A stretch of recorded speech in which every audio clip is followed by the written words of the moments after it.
Okay, and we are officially live and ready to go with what is an exciting and ridiculously important topic, mastering your niche. I appreciate the high interest in this.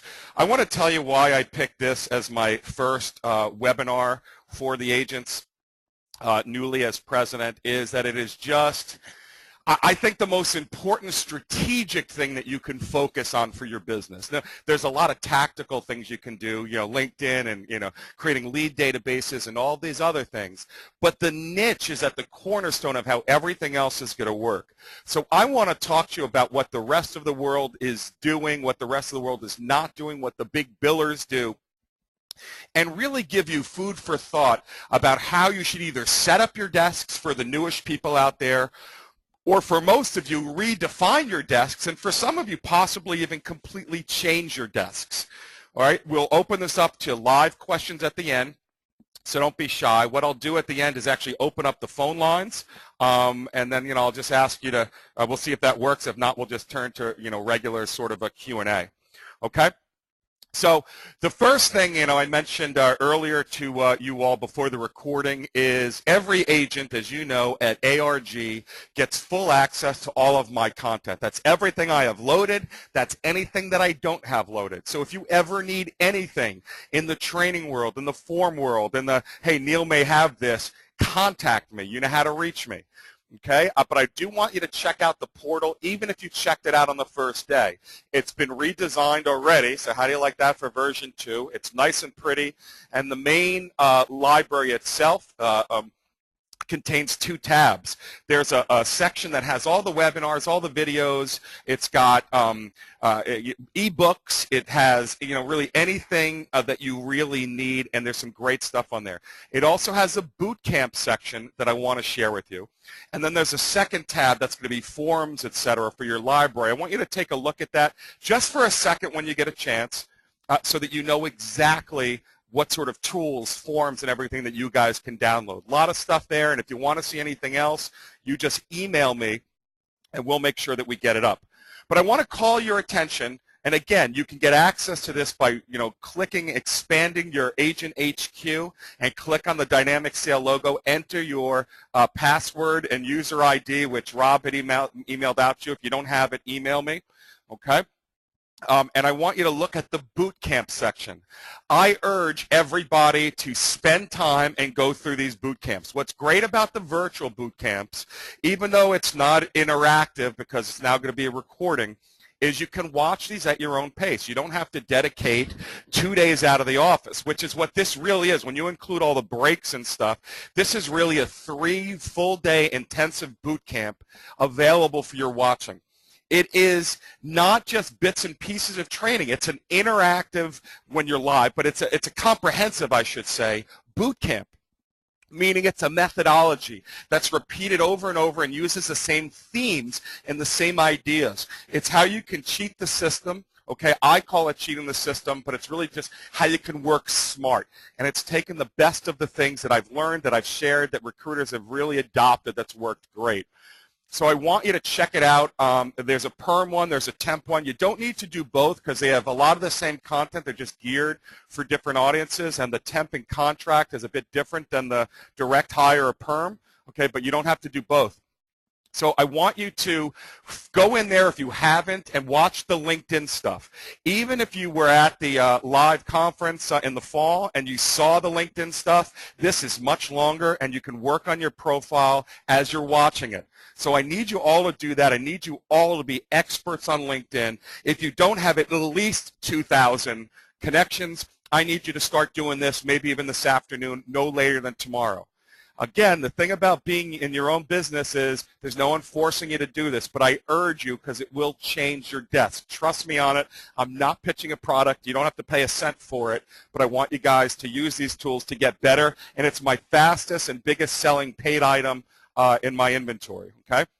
The other thing that I want you to watch, and I want you to go through all of it, but you can pick and choose the topics, if you don't have time, that are most important to you. The leads and territory management, which is going to be in the early part of the boot camps, are critical. I want you to watch that because it's going to really teach you, and you're going to see throughout the boot camp that it's all about sourcing.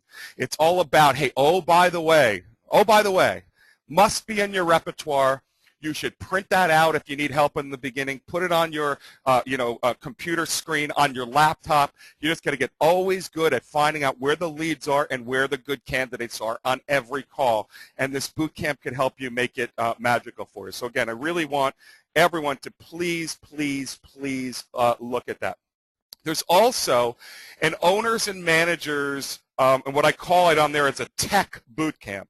What that is, and you can look at that in bits and pieces, that's for those of you who want to start working on creating your blogs, or you want to know how to really send out great video emails, like some of the things I do on the dynamicsale.com, how you can, use HTML and, again, add pictures to the emails, how you can set up a WordPress blog, really easily, how you can use an Aweber for sequential mailings, and there's, again, 10 hours plus of stuff on there. Which I think you'll end up loving. But again, right now, do not focus on that stuff until you have a nice desk buzzing with business, because the most important thing for you is to be generating sales, okay? So let's talk about the niche. And again, a lot of this is just food for thought. So I want you to get the concept. I'm going to point out a lot of things, okay? But niches never existed. When the temp contracting order, I'm going to call it temp and perm, but you know what I mean. When the business first started, it was all general. It was all anything. And, then one day, and this is going back a long time, it was in 1946, a young guy by the name of Bob decided that he wanted to specialize and say, hey, look, I know accountants. Let me do that and let me see what happens. Well, the guy's name was Robert Half, and he created the first famous and really widespread business. It was only perm where Bob started. It wasn't account temps or anything. But he realized that there was a huge premium that people would pay on fees, and he became known as the expert for accountants, and again, got higher fees and was able to make money even though the niche was significantly smaller. So was born specialization. Now, you all know what specialization means. That's accounting, that's IT, that's engineering, etc. But what I want to tell you is you see why it works. People are willing to pay more, okay, and even if they're not willing to pay more, because you have the expertise in that area, just do the math. Even if you only have time, let's say the maximum candidates you can interview in a week is 100 people. Well, a general person is going to interview 5 types of people, and you're going to only interview, in Bob's case, accountants. So what's going to happen? By definition, even if you have the same skill in networking within that group, which of course you won't, you'll be much better at that group, but even if you have the same skill, what's going to happen? You're going to have a much greater cream that rises to the top. You're, by definition, if you pick your top, 10%, if you both do, well, who's going to have more candidates? You will. So that's why specialization works.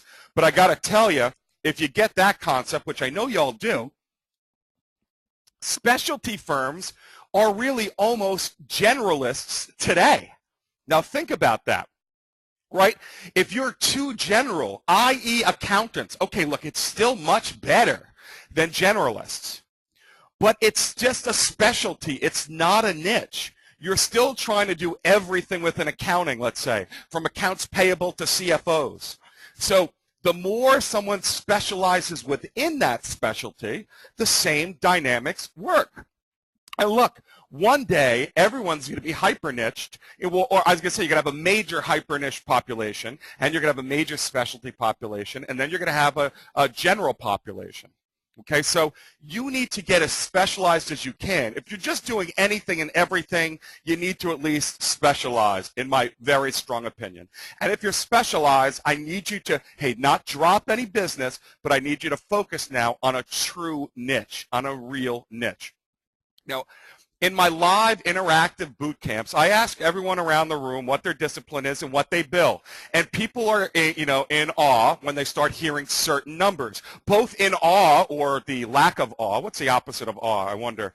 All right, whatever. You get what I'm saying. But I ask everyone also what they think a big biller is. And you know what? As some firms will say, oh, yeah, $100,000, which makes me laugh. The normal number you hear is, yeah, 250, 300,000. 300,000 is a very common number. If you do that regularly or above, you're a big biller. And some people laugh at that and they'll say, no, 500,000 or more. Other people say 750 or $1 million. Those are big billers.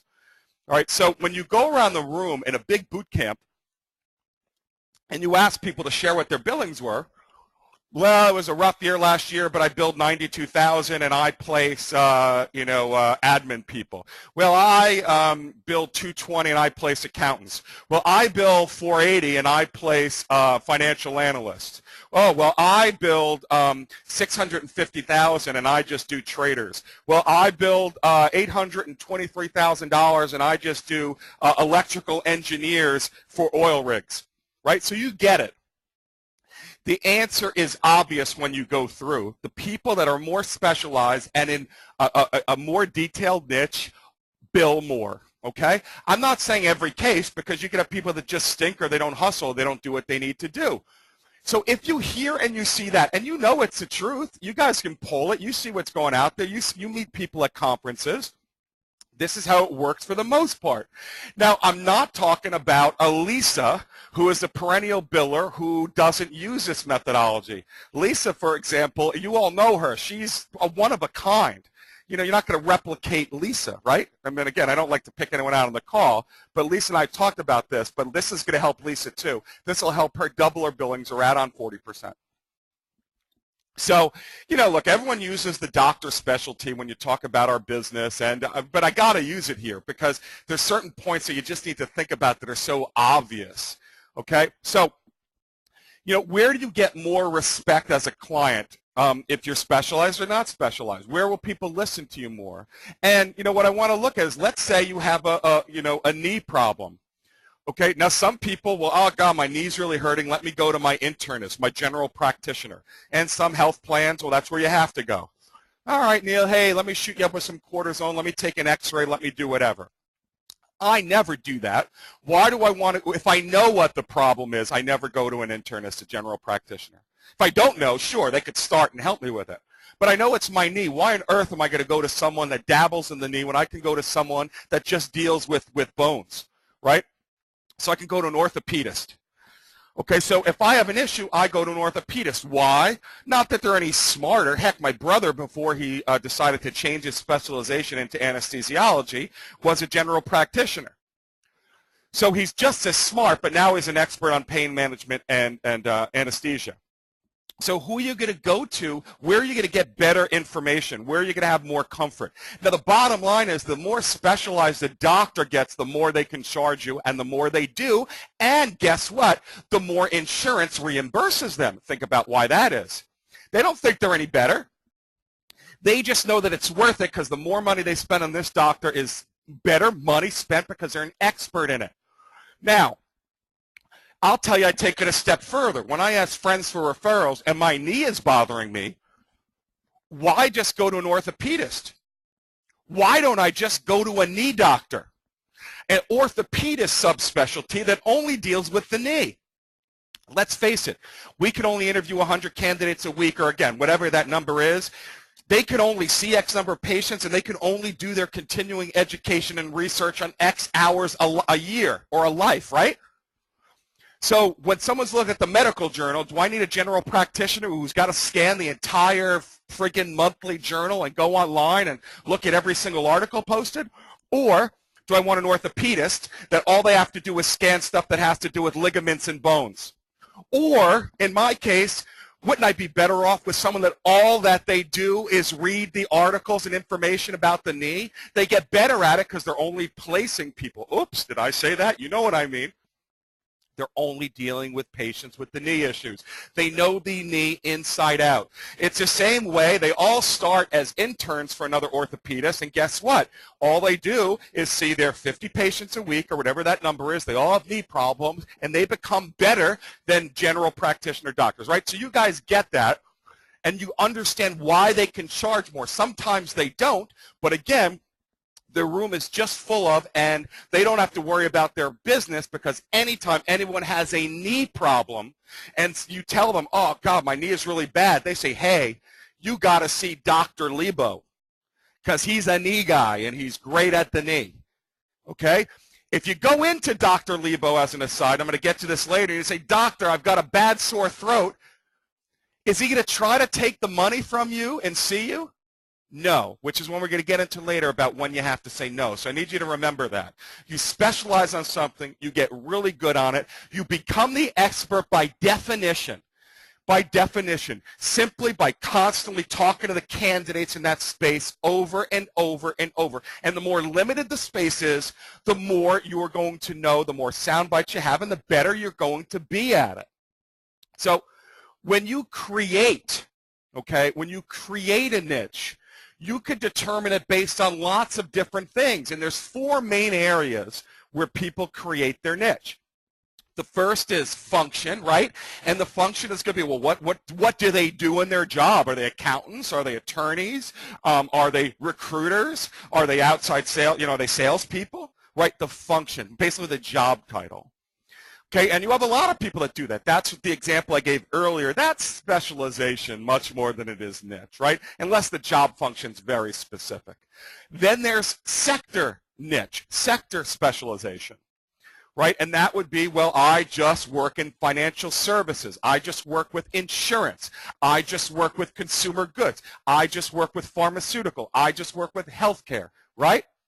All good things because, again, you'll read the medical journal only about pharmaceutical. You'll be talking to only pharmaceutical-based people. All your websites that you use are all they're going to review are all going to be pharmaceutical stuff. You'll become a pharmaceutical expert.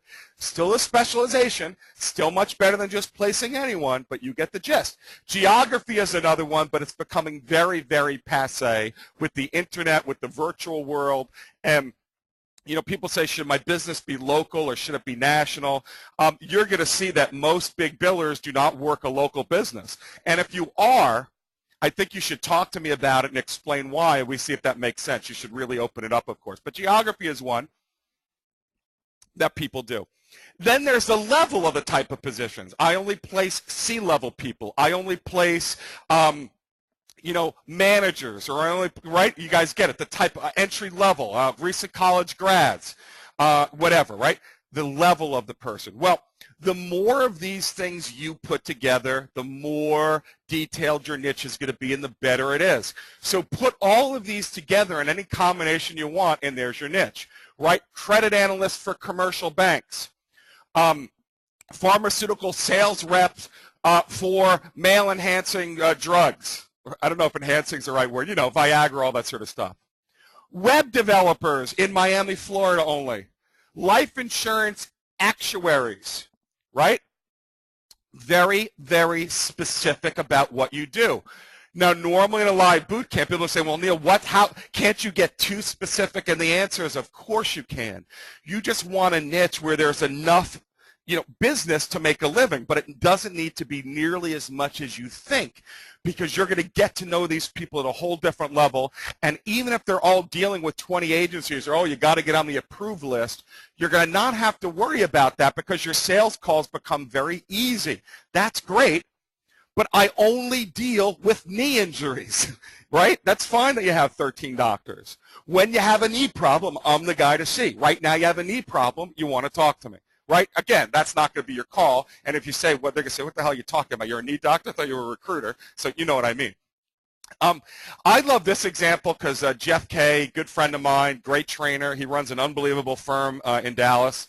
He uses this. All his people only come in a very micro niche. So this is actually part of like his new employee training. And I asked if I could steal it instead of just redoing it. So anyway, not that it's so brilliant, but I just want you to get the math, right? So, look, let's say your market's really puny, okay? So let's say you deal with widget makers. So you're dealing with these widget makers, okay, and there are only 20 of them, right? Only 20 widget makers in any company, right? So there's 20 widget makers in any company, right? And let's say you got 50 companies, right? So you got 50 companies, And so that's 1,000 widget makers, right? Job changes, let's say there's 10% turnover, right, in the job, people leave, which is obviously really low, and 5% growth in the industry, meaning new jobs created. So that's 150 openings a year.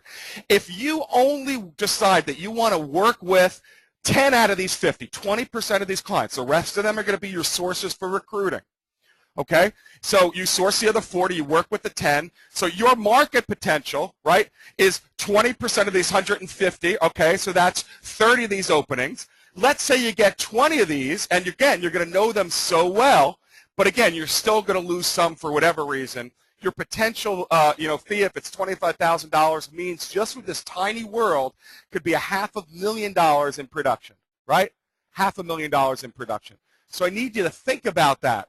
I need you to completely think about that, because that's how they really make a big amount of billings, right? So look, how long do you think it would take if all there were 50 companies and this was your approach? Only 50, and you were going to start today. Think about what your planning would look like. How long would it take you to actually make phone calls and reach all of these key people, right? Again, that was every single company. That means calling them to, again, see who are going to be your best clients, deciding who's going to be, people that you're going to, source from. And then again, as I mentioned, you're only going to work with 10 of them. So how long would it take you to constantly call those 10, and just get in bed with them, okay, figuratively, right? How long would it take you, think about it, how long would it take you if you wanted to call every single candidate that exists making those widgets? Every one of them. Every single one. That's 1,000 candidates, right? So what is that? 20 a week? 22, yes, 20 a week, right? How long would it take you to call 20 a week? 4 a day. You'll absolutely do that in a year, and if this is your only niche, you'd probably aim to get that done in the first 3 months, right? You will know every candidate that makes widgets. You will know what's going on with comp, what's pissing them off, what they're happy about, what issues they talk about, what periodicals they read, what web pages they read, right? So just look at that. Now let's say you double the market. That's $1 million in fees. If you deal with higher level fees, because your fees go up instead of $25,000, right, because now you're demanding more, because you're such a subspecialty and this is all you do, hey, even call me if you're stuck, but they'll want to. And if it goes up to $50,000, that's $2 million in billings. Heck, even if you drop your fees, it's still $800,000 in billings. Okay, so again, the more specific your niche, the better. You start small and then work outward, okay? The funnel theory that has constantly been ingrained into you is the opposite of what you want to do, right? The funnel theory is start big, get as much as you can, and let's find everything that's great and let's shrink it down. You want to do that with leads. You want to constantly source and, oh, by the way, get information, and then only get through the funnel those that are in your specialty niche. But when it comes to what you're going to work, start small and you can always expand. Meaning, don't just be financial services, okay? Deal in the equities market. Don't just deal in the equities market. Deal only with traders. And if you want, deal with certain type of traders, but that's fine. If that doesn't work, fine. Deal with traders and analysts in the equity market. You're still going to be tapped into the same group. It's a little more work. It dilutes it a bit, but you get the gist. I'll tell you what I also get is, well, Neil, that's great, but what about putting all of your eggs in one basket? You know, I've heard horror stories, and frankly, you know, we'll hear horror stories from people, right? We'll hear horror stories that, oh my goodness, I was in the mortgage business and I lost my life after the mortgage industry collapsed. Hey, shit happens, all right? It's going to happen. Hey, I was in the construction business in Miami, Florida. I was that guy, and that dried up. Well, the construction guy is another story that Jeff Kay always talked about, so I didn't meet the guy. But he had that happen. He immediately changed niches. And once you get the magic of how it works, you can become an expert in something related or something you're interested in really quickly. He just wanted to only focus on leads, networking, getting candidates, whatever, in a specific niche, and still kept his construction clients warm, so when that business comes back, he'll go back to his $1.5 million a year in billings. But by the way, if you're billing $800, $900, $1 million a year, now again, you guys are doing this maybe for lifestyle, but you don't want to be billing $150,000 or $200,000 with ARG. Not that we wouldn't love to have you. But why don't you learn how to do this so you can use this methodology and bill $300,000 and work a couple of days a week once you get it down? Wouldn't that be awesome? Isn't that why you're all here, to try to live the dream? And that's what you need to think about. So you could always expand later, but you don't want to be broad, okay? Now, here's a big concept on this last bullet, and I'm going to explain this to you. Okay, now understand now another big benefit about how it also works is that you get this concept, and you'll hear me use this all the time in training. It's the concept of recyclability. Recyclability. And that's something that cannot happen in any sort of a general service business. Okay, so what does recyclability mean? Okay, recyclability is when you can reuse anything that you spend time on, right? So again, when you're calling clients to develop them and they won't let you develop them, they become recruiting sources by definition. And I don't mean, all right, well, if you don't work with me, then you will be a source of mine. Okay, that never gets anyone anywhere. Okay, but that's really what you're going to do. It's still a call that's really good. Anytime you try to market to someone, if they're in your space, you can recruit them. But again, any candidate you deal with, and here's the magic. If your niche is really specific, all you're doing is talking to credit analysts from insurance companies. Every insurance company credit analyst you talk to is worthwhile. They're either going to give you another credit analyst that's really good, and any good one that you have now becomes gold. Because instead of just sending them out to your one open job order that you have, you get to reuse them over and over, meaning you'll send them out to your 4 or 5 hot open jobs, which is all you'll need on your desk, if that. So each candidate gets to go to every opening you have, which is going to be 90% of your openings. The only difference is going to be salary level. All right, hang on there. So I'm just paused. Oh boy, hang on there. Pause, and my whole thing is off now. Someone just, boy, hang on. Give me a second. Okay, hopefully you can hear it now. So, again, when you recycle, okay, when you recycle, you will always have a place for these people. And there's another great thing that happens, all right? When you end up really, thinking about how a desk works, there's constant training on what sort of jobs to make viable. And you need to do it, right? You hear A, B, and C orders, or A, B, and Q orders, or red light, green light, right, yellow light. The reason recruiters are constantly trained to do that in virtually every boot camp out there is simply for the obvious reason that their desks are swamped. You can't spend time chasing weak job orders or clients that don't have a commitment or clients that are going to make you just send resumes or, God forbid, dealing with human resources because you only have X hours in the day to do this and your time should be better spent hunting or finding people that are going to pay your fees. And that's what we teach people so that if they're really good, they could bill $300,000 a year, right? Well, how would you love never to have to worry about that ever again? For now on, the only reason you don't work with a client is because they are not in your specialty, period.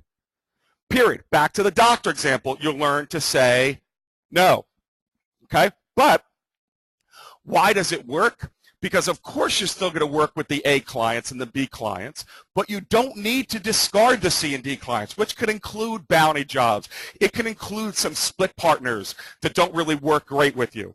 It can include human resources that never returns your phone call. The reason is, think about it. Why do you care? Because you already have the candidates by definition. You will never be doing a search for any of those orders or spending any time on it because all of your orders are pretty much the same. Again, the only difference is maybe some salary ranges within it, right? So you will always want to fax over or email over. I hate when people still have faxes. It drives me nuts. But, right, you'll always want to email over a resume to HR if that's what they insist on. What do you have to lose? Here are my 4 best people that I have, right? So I'm going to go ahead and I'm going to submit them. And that's how they bill an extra couple of $100,000 a year, or $100,000 or two. Again, you get the point. You can work with the C and the D business because you get to recycle. How fun will it be when you're on LinkedIn, when you're using your monster views? Okay, and you know, think about it. How fun will it be knowing every good candidate I get, the odds of me placing them are now really super high. Okay, so again, this is very, very key, and I know I keep coming back to the concept of saying no, but I'm going to show you how it also works in a specialty business. Or if you don't believe in it, what I still want you to do is take the tips from this, and I still want you to at least start your desk small and then expand outwards. So I'm not repeating what I said before. What I mean by that is, even if you say, I don't care, I am still going to do manufacturing operations people, I'll do any level. It's a good niche. Hey, John Palcisco has that niche. It's awesome. But what I want you to do is still start with only one type of position and get really good, and then expand out as you do it. Okay? So when I was area manager for Agilon, one of the reasons I kept getting promoted is because I kept having startup branches of the year, because I figured out this secret. Honestly, that's what it was. That and some of the other things that are in my boot camp. So the normal thing people do when they're in business on their own is they want to be everything to anyone, and they want to get that check coming in, and they're afraid to say no to a client. Right? So someone comes in, and they say, hey, Neil, we need some customer service people. Well, all my competitor area managers would tell their people to take that order, even though Agilon didn't place customer service people. But we want to get some revenue on the board so that we can hit budget so that we can grow. I wouldn't let my people do it. They'd get upset. I'd have some branch managers that threaten to quit. Will you pay me back for my bonus because I'm not allowed to do the business? No, but trust me, you're going to thank me for it down the road. They need to build their inventory on a small level of positions. In those cases, it was like our 4 main positions, all they wanted them to focus on. When they don't have the inventory, you nicely let your client know, sorry, we'll be doing that. We'll be opening up that line in a couple of months. Right now, any finance clerical position you get, we're the people. Then you build it, then you grow, then you penetrate. And you do not leave your specialty. You split it with someone else, you work with someone in ARG that has it, you turn it over, or you deal with a split partner and you introduce someone you trust. That's how you focus on your core. That's how you become the experts, and that's why most of these types of businesses end up failing. Okay, so think about that. Okay, so again, the next chart is just what I talk about with recycling, so you could take a look at that. This expertise thing, and I already alluded to it with the doctor example, right? But again, call it this whole snowballing effect. So for one, you get to reuse these people that are hard to recruit for, right? You will, and even if you don't have the job orders, and that makes your skill marketing calls that you're going to get really good at from my boot camps, right? You only skill market these great ones. When someone says, we don't have any openings now, oh, you got to see this guy. My one client put the position on hold. He is awesome. This is all that I do. Right? Again, you eliminate that CDQ client situation that I talked about. But what it's going to do is it just gives you more confidence in this space. And confidence in recruiting is key. Your calls are going to be better. You will, at worst, get the same fees. But, of course, you're going to get higher fees. You're going to feel more comfortable in getting higher fees. And there's going to be a certain point, just like it's happened now with my consulting business. I used to charge $500 an hour. I'd get it once in a while. Then I charge $250, and I got that a decent amount. And then for some, if they want volume or bulk, I do it for $150. I don't have time for $150 an hour now, just like you guys wouldn't. I mean, again, unless your desk was full constantly with it. So now I'd say if you're going to do it, it's $500. And guess what? I get it more than I would have before. But again, you're going to get a better reputation. You're going to stand out from the crowd, not only from the referrals that you get, but also, again, in the way you position yourself. What objection can they give you? Well, we're happy with the agencies we use. Awesome. Do they deal with knees only? Right? Do they deal with just, listen, I get it. You're one of the top X insurance companies, right? You have 34 credit analysts that you have on your team. All I do is network and place with credit analysts. So why don't you ask your other recruiters if they know what Section 89.4 is of the credit analyst creed? They won't. So if you want someone that needs that and that's important, I'm your guy. Sometimes we'll still work with them just for that area. I'm your guy, right? So, and you're going to have that. Now, another thing I want to add, and don't worry, I'll have plenty of time to end soon and get into Q&A. But here's another thing that amazes me. So I was doing this training 2 years ago, right? And you're right now in the midst of the recession. I feel like, Neil, I buy into that in good times, but I don't buy into a recession, right? I need to get more money because the pie has dried, right? I'm not talking about a niche like construction in Florida, right, or mortgages. I just mean overall, business had dropped significantly. So what they want to do is expand that pie, right? But it doesn't make any sense, does it? If you believe that working in a niche can earn you 20%, 50%, 100% more revenue, whatever the number is, and it'll be a certain factor percentage for each of you based on your skills. But whatever that number is, why the hell does the slice? Why the hell does the size of the pie matter? Right? The bigger the pie, or in a recession case, the concept is, well, the pie got smaller now. So in order for me to keep my same slice, I need to broaden my expertise. But my point is the math works the same way. You're going to have the same greatest likelihood. The pie got smaller for everyone. So of course your billings are going to drop. If you're doing it as effectively as you can, it'll drop by what the industry drops. So you know what? Those $1 million billers that did it every year, they're upset. They were upset in 2009 because they only billed 650,000. The $1.5 million billers are upset because they only billed 1.2 million. The 800,000 people are upset because they only billed 650. The $300,000 people are upset because they only billed 200. Right? You guys get it. So it makes sense in any market. You always start. The only time it should be different is if the niche that you're in itself, like I mentioned earlier, if that niche has dried up, and then you need to expand and keep those contacts warm. So again, what do you do if someone else comes to you for something else? Walk away. Refer it over.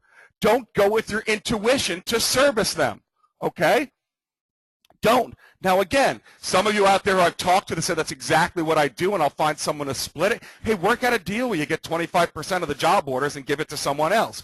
Or at least take what I'm saying and see how it would make sense to get away from this model, okay? So again, the big point here is when you do this, I want you to see how that everything that you do, everything will result in money, okay? And when you start straying off of this core, you start losing the recyclability. You just become, that time spent is either going to make that deal or break that deal.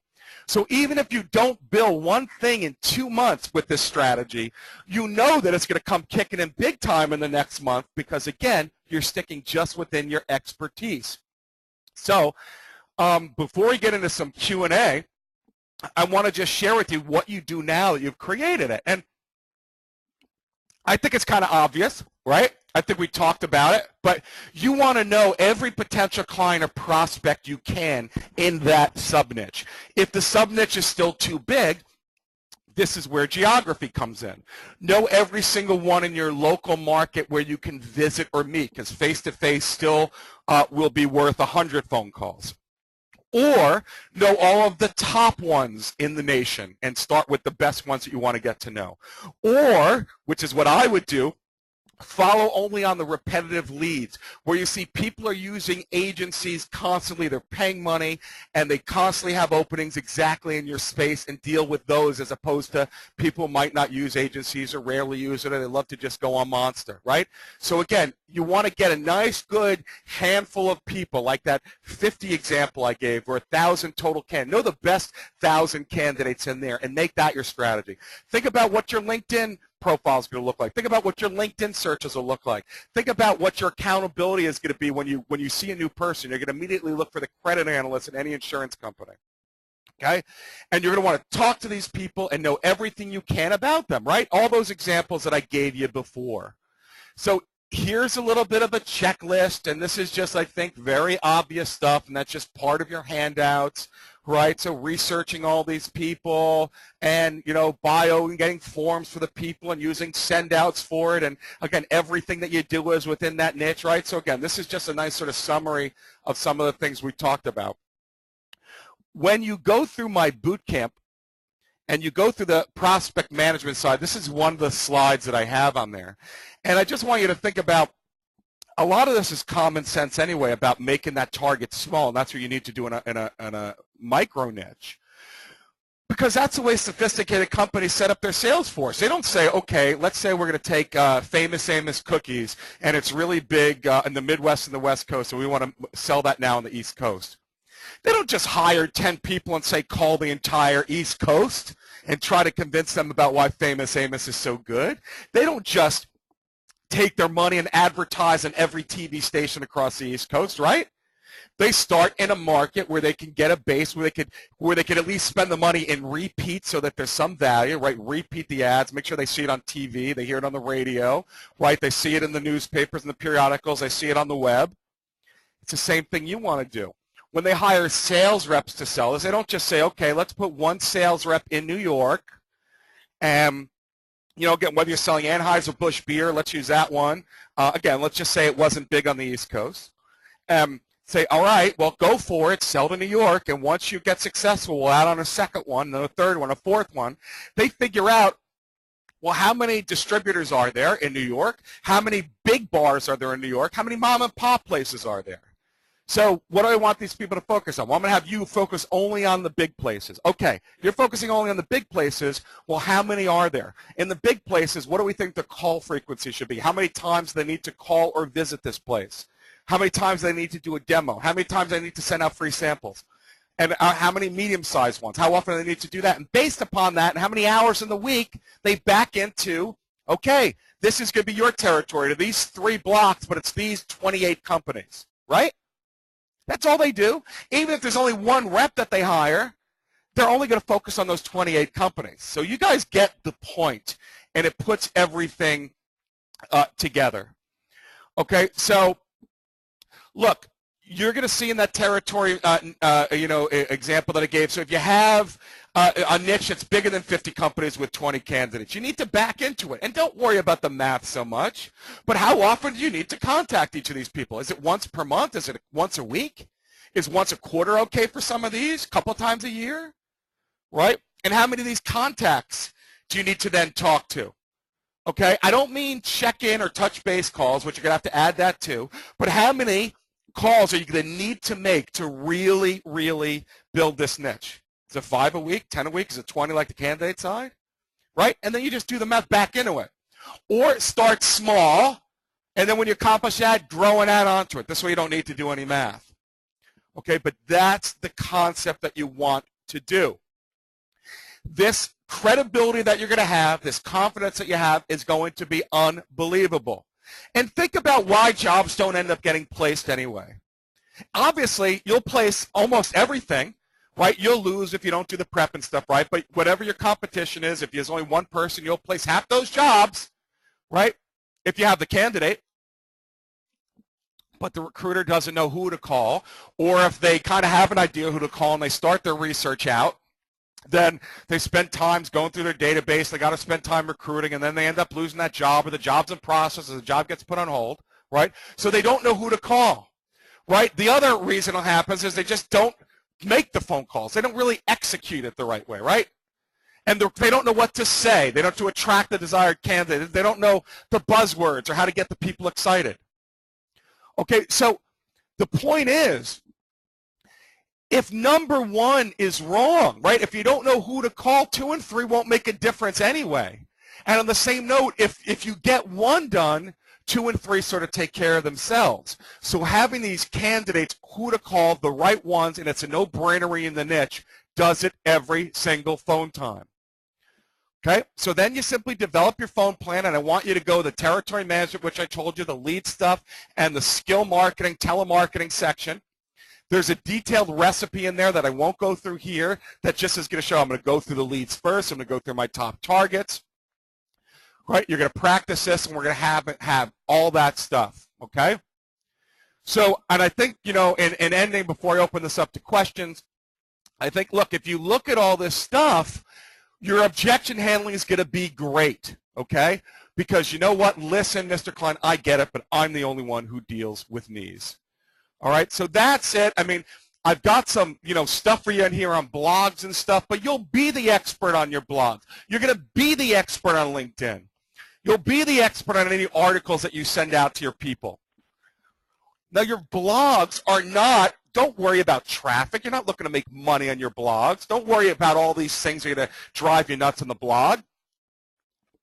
You want your blog simply to be a showcase of your expertise, which is going to be articles that you rewrite that you've seen that others have put on the web, or other articles that people have posted and you comment on, or you ask other people to contribute articles, or frankly, you just scour the web and you put them on there, but it's only in your space. It's a credit analyst for insurance company blog, and you only put your clients there. So you make sure your clients and your candidates go there. No, it's not about attracting new people in our world right now. That's not what you want it for. All right, last big note I want to put out here is a lot of people have asked, how do you get all this information? Well, as I said, just by talking to the candidates, you're going to know it. But if you don't know how to use RSS feeds, this is a couple of slides from my internet marketing webinar and training sessions. And RSS feeds are something you should all do in your niche. It's a way that you bring the web to you for all the content that you're interested in. Google Reader has a great one. I happen to use my Yahoo, and when you look at your slides later, this is a screenshot of it. You can blow it up and see it. I walk you through on Yahoo how to set up an RSS feed. But again, if I go back to the last slide, you're going to see I got all the different blogs in there. I got LinkedIn questions on staffing and recruiting, so I can see when people are asking questions, so I can be the expertise in there. Anywhere where you see that little orange thing, which is all blogs, many web pages, you'll be able to subscribe to it. And again, this just walks you through how to do it. You need to look at this, I don't know, once a week, pick out the great stuff, add it to your blog, email it out to your clients and candidates, and again, you start becoming the expertise there, okay? So at this stage, I want to turn it over to questions. I will open up your mic as you have them. So let me see. Do we have any questions? Okay, so Richard, that's not a question. I'm all yours. He says, no more multitasking. Thank you, Richard. Again, start small, play big. Questions, guys, type them in. I could also open up your phones if you want to. Do we have any other questions? Don't be shy. Come on. Wow. This was that good. Do I need to open up the phones? I'm going to open up the phones. Let's see. I don't think I can open them all up at one time, and it's going to be a nightmare. I'm opening you. Do I get anything? All right, you know what? That's not working because you all are too much background noise. I will open your phone if you have questions. Raise your hand. Any hand raised? Ron, I see your hand raised. Ron, I'm going to open your phone, my man. Ron, talk to us. You're live on the phone with Neil. Hey, Ron. Hey, this is really valuable because it's consistent with what we've been learning, that the hard sell doesn't necessarily work. And early on you told us to focusing is better than the shotgun blast, which a lot of people train you to do, which is ineffective. So it's really a great idea. Now, I use emails to my clients, which I try to do once a month, but I can see now that it's just been too general. I should probably go after organics, which is a growing field. Are blogs better than right, and think about what that newsletter will look like. And you think they'll read it more when they start seeing it's stuff that's just based on organics? Oh, sure. Absolutely. Mm-hmm. I mean, I can see the error of my ways. Because there's not only that, that's the growing area of food anyway. Yeah, here's the irony is this doesn't take any more time for your day. It doesn't mean you have to work harder. It doesn't mean you work longer. The irony is it turns out to be the exact opposite if you're trying to maintain $300,000 in billings, which I got news for you. $300,000 in billings, which a lot of you would dream to do, sucks. It sucks. You hear me? Again, don't be upset with me because it doesn't suck if you're not working that hard, and that's what you want to make. God bless you. I think that's great. But if you're working hard and that's all that you're able to muster out, come on. Really. This is a great way. And the great news is, look, I'm with you. Life is about life, and that's why so many people are with ARG. But use these things so that you can really make it happen. All right, any other questions? Raise your hands, and I'll get to you. Thank you, Ron. I'm going to mute you. Any other questions?